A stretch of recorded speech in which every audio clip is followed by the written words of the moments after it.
welcome to this FedTalk Forum webinar call. Today, January 21st, 2026, we're delighted to host a Courthouse Steps decision program on Barrett versus United States, which was decided last week by the court. My name is Kayla Kleist, and I'm Deputy Director of Practice Groups here at the Federalist Society. As always, please note that all expressions of opinion are those of the expert on today's program, as the Federalist Society takes no position on particular legal or public policy issues. Now, in the interest of time, I will keep my introduction of our guest today brief, certainly more brief than his career would deserve. So I highly recommend that if you're interested, you check out his impressive full bio at fedsoc.org. Today, we're fortunate to have with us William McClintock, who is a partner at King & Spalding's Washington, D.C. office and a member of the firm's Special Matters and Government Investigations practice. He focuses his practice on government investigations, internal investigations, voluntary self-disclosures, and white-collar criminal defense. He has experience representing companies and individuals in investigations conducted by federal and state authorities, including the Department of Justice, multiple United States attorneys' offices, and multiple investigative committees of the United States Congress. And I'll leave it there. A last note before I get off your screens and we head into a time of opening remarks. If you have any questions, please do submit them via the question and answer feature, likely found at the bottom of your Zoom screen, so they'll be accessible when we get to that extended portion of today's webinar. I'll ask that all questions submitted there, A, pertain to this discussion, and B, end with a question mark. With that, thank you all for joining us today. Mr. McClintock, the floor is yours. Thank you very much. And thank you to the Federalist Society for the opportunity to speak today about the Barrett decision. I know that folks are focused on things at the Supreme Court like the impending IEPA tariff decision, the arguments today about the removal of Federal Reserve governors. But I am grateful to see so many folks that are interested, like I am, in this interesting criminal law decision that touches on things like sentencing and, at least incidentally, on the Double Jeopardy clause. I think it tells us some interesting things about how the court methodologically is approaching statutory construction cases, sentencing cases, and so appreciate the opportunity to talk with all of you all today and hopefully answer any questions. As noted at the beginning, any opinions and certainly any mistakes or errors are solely mine and not those of the Federalist Society or King & Spalding. And also nothing that I share today should be construed as legal advice or creating an attorney-client relationship. And with that, we'll jump right in. What we're talking about today is the Courthouse Decision Forum for Barrett versus United States, number 245774, which was argued in early October of this year, and a decision came down last week on January 14th. And this is an interesting decision dealing with 18 U.S.C. 924C.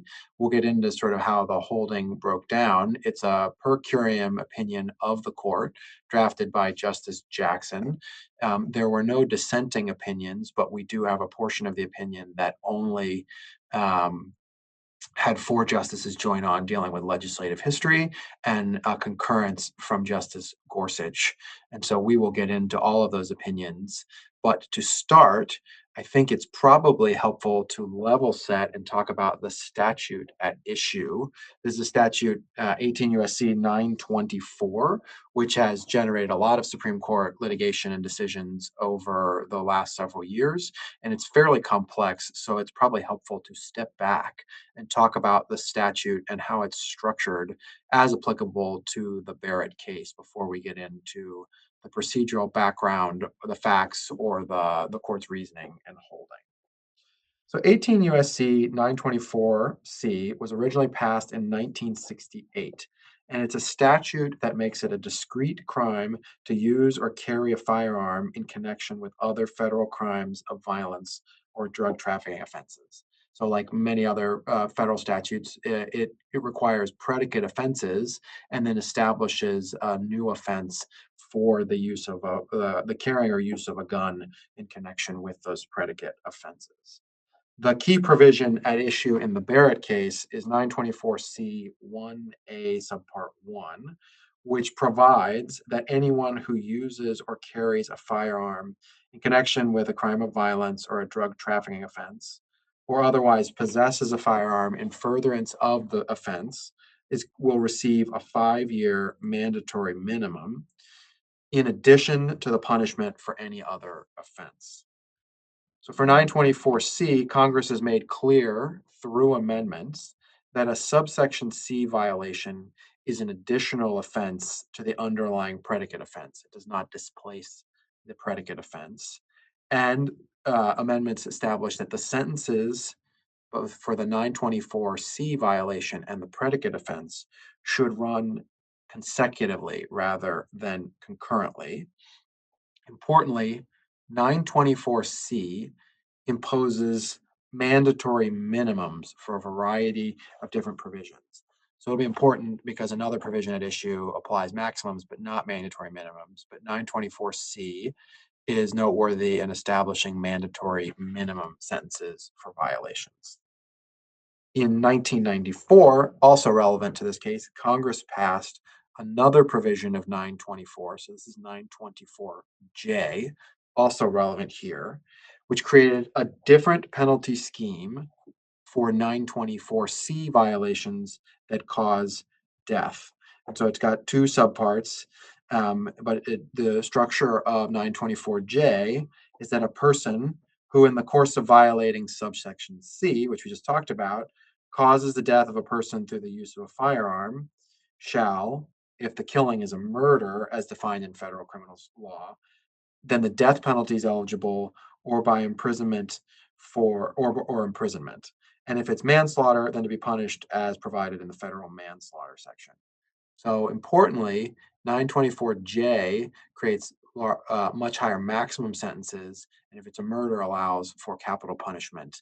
It's not particularly relevant here, but 924J also expands the jurisdiction of the federal government to seek death penalty cases and murders more broadly geographically. So this was a tool that Congress gave the federal government in the 1990s that sort of heightened penalties for gun offenses that lead to death.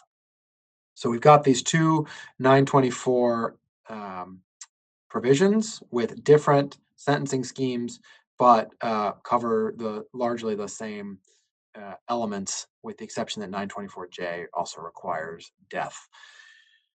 So for procedural background, in 2011 and 2012, Dwayne Barrett, the defendant and petitioner in this case, participated in a string of robberies. And during one of those robberies, an accomplice shot and killed a victim named Gamar Dafala. Mr. Barrett was convicted on 7 charges, but 3 matter for our purposes. For those who are following along with the opinion, count 5 was the predicate offense, the underlying offense that we talked about. And so that was the Hobbs Act robbery of Mr. Dafala, the person who died. And so that was an 18 USC 1951 violation. So that's the predicate offense. Count 6 is the original 924C1 offense, using a firearm during the commission of the Hobbs Act robbery. Count 7 is the 924J violation. Because Mr. Dafala died during the Hobbs Act robbery and a gun was used, he's therefore charged under subpart J with the maximum sentence. He's convicted on all 7 charges at the original trial. He is sentenced to 90 years in prison. There's a long back and forth appellate history, as criminal practitioners and members of the Federalist Society will know. There's been a lot of decisions on 924C. So Mr. Barrett has availed himself of those.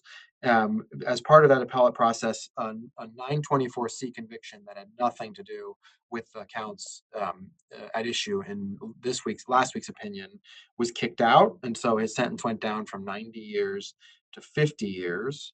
Importantly for our discussion, 20 of those 50 were for the Hobbs Act predicate offense, and then 25 were for counts 6 and 7, and the court in that sentence had merged counts 6 and 7, so the 924C and the 924J counts together. On a subsequent appeal, however, the Second Circuit, and this is fairly complicated and we won't get into it here, the Second Circuit held that the C and J violations were separate offenses for which Congress had clearly authorized cumulative concurrent sentences and offenses, and instructed the district court to impose separate convictions and sentences on counts 6 and 7. So the Second Circuit said, nope, these are 2 separate offenses, and the statutory scheme expects consecutive sentences, and so instructed the district court to sentence as such. there was this contributed to an ongoing circuit split. So the Second Circuit's approach aligned with the 11th Circuit, but conflicted with the First, Fourth, and Fifth Circuits. Interestingly, the government and Mr. Barrett were aligned and did not agree with the Second Circuit appeal or the Second Circuit Court of Appeals decision. So the Supreme Court granted cert, but because the government agreed with Mr. Barrett, the court appointed an amicus to defend the Second Circuit's judgment below. So on appeal to the Supreme Court, the key question presented is whether a single act, that is the robbery that led to Mr. Dufala's death, that violates both 924C1 and 924J may produce two convictions or only one. And sort of the corollary to that is if it can produce two convictions, can it produce two consecutive sentences such that the defendant serves time for one act in two consecutive sentences? I think in the court's opinion, Justice Jackson framed it helpfully that the court had clearly established in prior hearings that the predicate offense, so that's the Hobbs Act robbery, and the 924C offense are separate convictions and consecutive sentences. So that is resolved. The question is about the two 924 violations. And so the way Justice Jackson framed it is, does 924J, which penalizes for violations that lead to death, does that throw a third level of punishment on top, in effect allowing three stacked convictions or punishments? So that would be counts 5, 6, and 7 for Mr. Barrett. Do you get the sort of predicate offense, Hobbs Act violation, and get a sentence?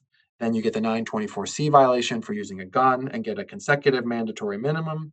And then because the victim died, do you therefore have a third consecutive sentence that comes under J with a maximum? The court, to summarize very briefly, said that between the two 924 counts, only one conviction is allowed.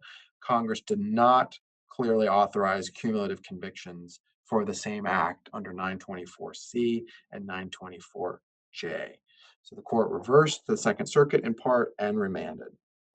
So as I mentioned before, this is an interesting sort of structure of the opinions. We have a per curiam opinion drafted by Justice Jackson. And so parts 1 through 4B are joined by the court. And then part 4C is a 4-justice opinion in which Justice Jackson, Justice Sotomayor, Justice Kagan, and the Chief Justice join and address the role that legislative history played in reaching their decision. So only 4 justices join, so that's not a majority of the court. And then Justice Gorsuch concurred in part, did not join part 4C, and then wrote a concurrence about his views of the role the Double Jeopardy clause plays in reaching his decision. So let's start with the per curiam opinion. Although the Mr. Barrett appeal was framed as a double jeopardy concern, that serving, in effect, his argument was that if you serve 2 consecutive sentences for the very same conduct, then it presents double jeopardy concerns. The court avoided reaching the double jeopardy clause consideration here and rather treated the issue as one of congressional authorization. So the first inquiry being, what punishments did Congress intend to allow when drafting and enacting these 2 provisions, 924C and 924J. So before even reaching the Fifth Amendment, the court needed to decide if Congress intended for them to be multiple convictions and multiple punishments. The court concluded that Congress did not intend for them to be multiple convictions for the same conduct. The court applied a very textualist analysis, but also implied a long-standing presumption that it had created in the Blockberger case. And so the Blockberger presumption is that if 2 statutes define the same offense, then Congress is presumed not to have authorized cumulative convictions or punishments absent a clear statement of their intent to do so. The Blockberger presumption defines the same offense So two provisions define the same offense if each does not require proof of a fact that the other does. And so, sort of step back. Let's say you've got two provisions, and there's an inquiry like, do these provisions define the same offense? The court's inquiry under Blockberger is does each of these have an element that the other does not?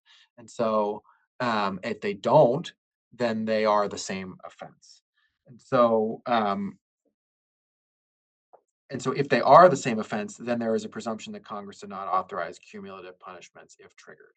So here, the entire court agreed, and the Second Circuit below agreed, I believe, that the 924C and 924J are defining the same offense. They define the same offense because 924J is a greater offense of 924C, which is simply a lesser included offense. The only thing that 924J is in fact defined as a 924C violation that leads to death, and if it's a murder, then the death penalty is authorized. So the court reaches that point, and they conclude that the Blockberger presumption is triggered, meaning that Congress is presumed not to have authorized cumulative punishments. The presumption can be overcome, however, by a clear statement from Congress that they meant to authorize multiple convictions. So at this point, the court's opinion turned to the text and the structure of the statute, and then Justice Jackson, in her four-justice opinion, turned to legislative history. Starting with the textual analysis, the court pointed to the fact that Congress knows how to authorize cumulative punishments when it wants to, and in fact has done that in 924C. So 924C1 says that a 924C conviction is in addition to the punishment for the predicate offense. There are other 924C provisions that also use that in addition to language, and the court has interpreted that in addition to language to say that in addition to the predicate offense, the 924C punishment is a separate offense and a separate sentence. The 924C consecutive sentencing mandate, however, the court noted, is not enough to show that they are separate convictions because there is another 924C provision, 1D subpart 2, that requires consecutive sentences when there are two valid convictions, but does not itself authorize, but the court said that does not itself authorize two convictions. So first you have to determine whether two convictions are permitted, and then only then do you apply the consecutive sentencing rule. So the court looked at it and said 924C says that you do in addition to consecutive sentences as against the predicate offense, but 924J does not include that language. And so the court does not read that as permitting the triple stacking that Justice Jackson framed it up as. The amicus who argued on behalf of the Second Circuit raised a second textualist, or I'll say quasi-textualist argument, stating that 924C and 924J, although they have similar elements, they have different focuses. And so 924C is focused on the use of firearms, and 924J focuses on death. The court did not accept that argument and said that just because they have different focuses does not, that's very common with greater and lesser included offenses and doesn't overcome the Blockberger presumption or permit stacking. Taking it one step further, the court-appointed amicus made a structural and operational argument. There's a couple of these, but I think the most important for purposes of this call is that amicus argued that because C imposed mandatory minimums and 924J did not and focused on sentencing maximums, that the Congress must have intended for them to work together as cumulative convictions. Otherwise, prosecutors who chose to proceed under 924J rather than C could end up in a perverse situation where they achieve a conviction under 924J, which is a greater offense than 924C, but the sentencing court would not be bound by 924C's mandatory minimums. So the hypothetical is that the Department of Justice chooses to pursue a 924J, which is a greater offense and leads to death. The jury convicts, and then the court on sentencing is faced with a mandatory or high maximum, but does not, in fact, have the mandatory minimum of 924C. And depending on your sentencing judge, you could have the judge sentence below the mandatory minimum. So the amicus said that doesn't make sense given the structure of the statute. The court rejected that argument and described it as what it perceived as more of a theoretical risk rather than a real risk. Court noted that judges are bound by 18 U.S.C. 3553, in which they have to recognize the seriousness of the offense, and that recognizing that it was a death offense, that they expected judges to sort of understand the seriousness of a 924J offense. And they also noted that sometimes prosecutors are forced with a choice, and that where overlapping offenses share elements but have separate, self-contained penalty schemes, Congress is presumed to have offered a charging alternative rather than cumulative punishments.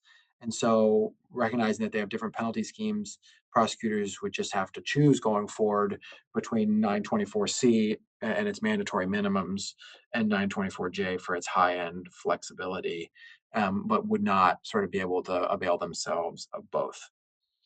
In the next section, this is part 4C of the opinion. This is the section that only 4 justices joined.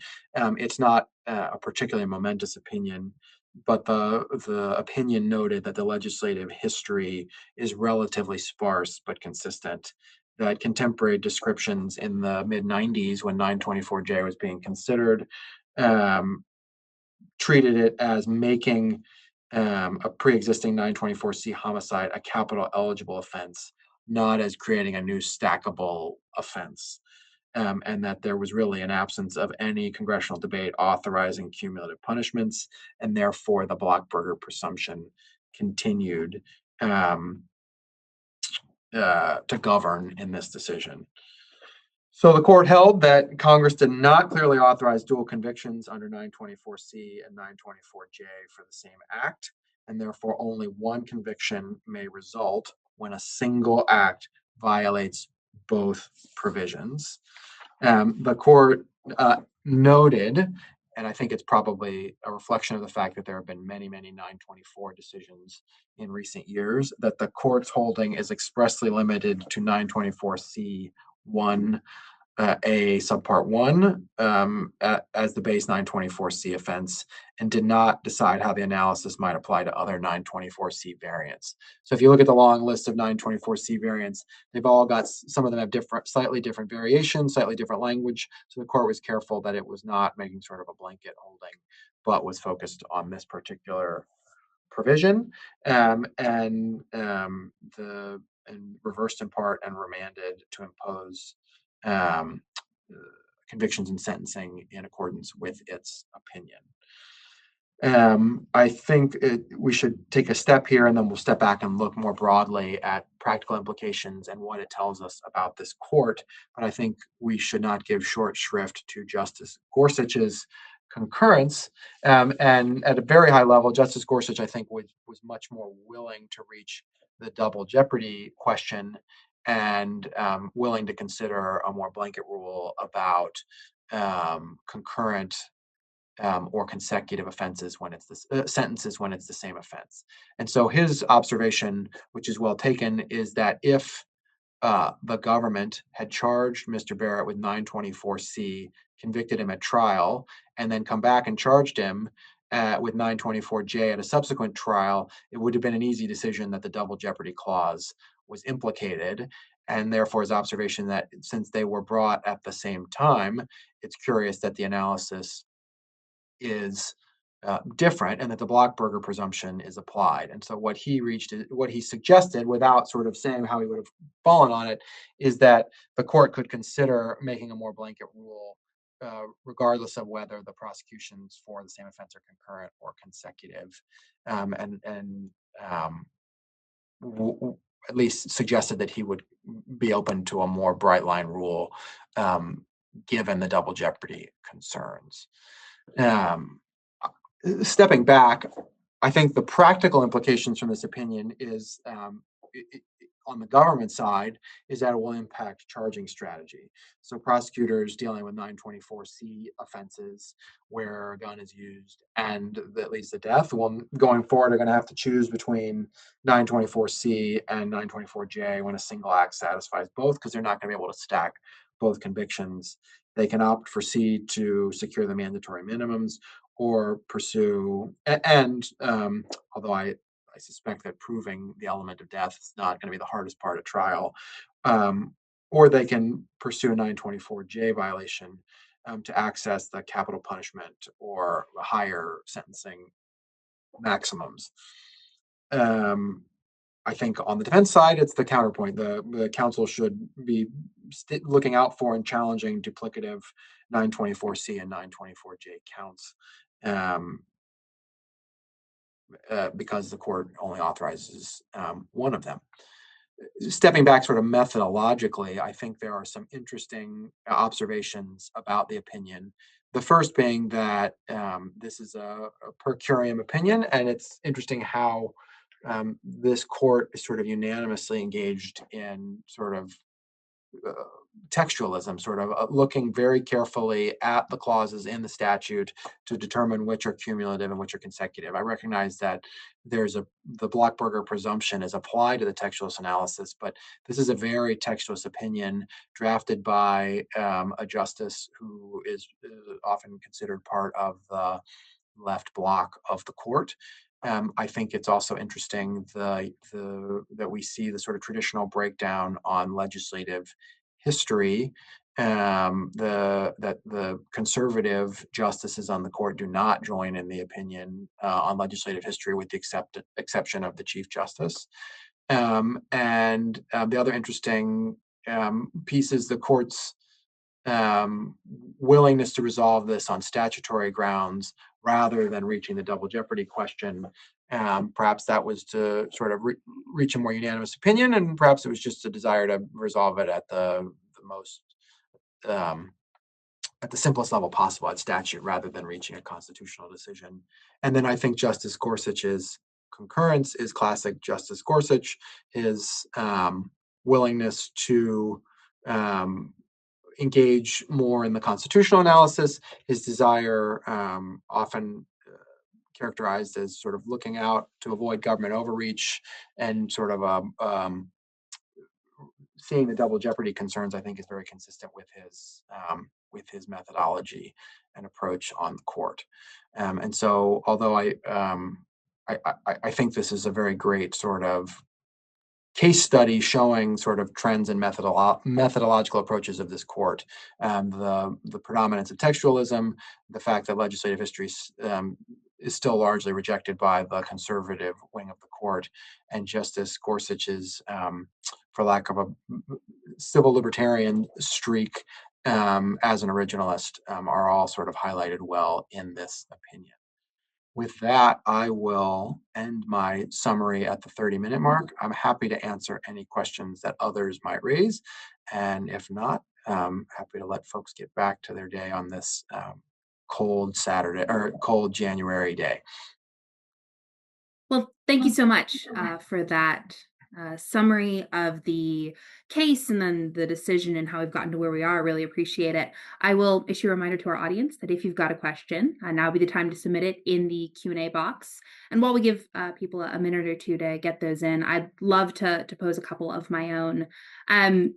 Typically, this is where I would start with like particular questions about the Yeah. decisions and like the various opinions.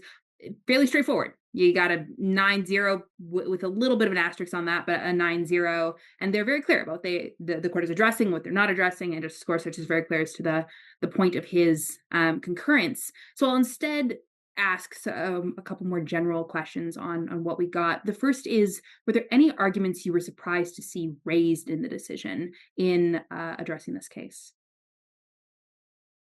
I won't say that I was surprised. I will say that I think amicus argued it very well there. I think maybe it was a case of like, this is a difficult position to take, and so there were some arguments that were creative. I think the proximity of 924C and 924J, arguing in favor of sort of a cumulative punishment rather than alternatives. creative. I don't know that it was surprising. And so I don't, I, I think maybe it was just a position of the government and the defendant agreed, and there was a court appointed amicus who was making the strongest arguments they could on behalf of the Second Circuit's position. So not so much surprising as notable.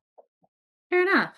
Inverse question: is there anything that was missing or didn't come up, other than potentially not addressing double jeopardy in the majority opinion, or choosing to put aside double jeopardy in the majority opinion? They did address it. That Yeah, could have I, come I up in think this decision. I think it's the double jeopardy piece. I think it may be sort of laudable discipline on behalf of the court, or maybe it's just the desire not to get into more concurrences or dissents. But I was surprised that there was not even sort of signaling in the court's opinion about how they might have thought about the double jeopardy issue, sort of independent of Justice Gorsuch's concurrence. And so the silence on the double jeopardy issue, I thought was very interesting. Fair enough. You mentioned that this seems to be sort of a quintessential framing of the breakdown of the court and their thoughts, both as they're being textualist, but also the breakdown on how you use legislative history. Is there anything new that we're getting out of the way the court broke down on this and the way the argumentation went, or does it sort of seem to fit in and affirm the larger framework as people are looking at the court and their thought processes? I'm sure folks smarter than me might be able to suss out something sort of new or novel. I think this is more just an interesting data point, sort of reinforcing these trends we've seen writ large at the court. Got it. Touching on the potential implications, you had mentioned this may have impact on how prosecutors decide to charge these sorts of offenses. And Justice Gorsuch touched on it a little bit in his concurring opinion about the idea that you could, or a prosecutor could throw all the charges at a particular defendant, and then a jury could convict on all of them, and we'd be fine so long as a judge didn't approve all of those convictions. As you're looking through the practical implications of this, does it seem like, is that typically done? Does it seem like that would be the sort of fallout, or is it going to be you choose C or J from the very beginning and you don't sort of leave that discretion up to a jury and then potentially a judge as a prosecutor making decisions? Yeah, so I think if I've got the question, I mean sort of before this decision, they clearly did sort of pursue the C and the J convictions. They got them Mhm. all, and they got the sentencing on it. I think going forward, given the court's opinion, they will the U.S. Attorney's offices and Main Justice will have to pick between the two. I think it will be interesting to see how they proceed. My gut, never having been a prosecutor myself, is that if you've got sort of a case where someone has died, you're going to more likely reach for the J provision, just given its seriousness and the heightened maximums, recognizing that there's a risk that you no longer have a mandatory minimum. I don't know. I have trouble seeing many district court judges going below a mandatory minimum when the jury's convicted that somebody was sort of murdered in the context of a 924J violation. Got it. Well, that's everything I have. Any final thoughts or pieces of summary from the case? No, I think that's it. Perfect. Well, thank you so much again for joining us today. We really appreciate you taking this section of your day and sharing your expertise and insight. Thanks also to our audience for joining and participating. We welcome listener feedback by email at fedsoc@fedsoc.org. And as always, keep an eye on our website and your emails for announcements about other upcoming virtual events. With that, thank you all for joining us today. We are adjourned.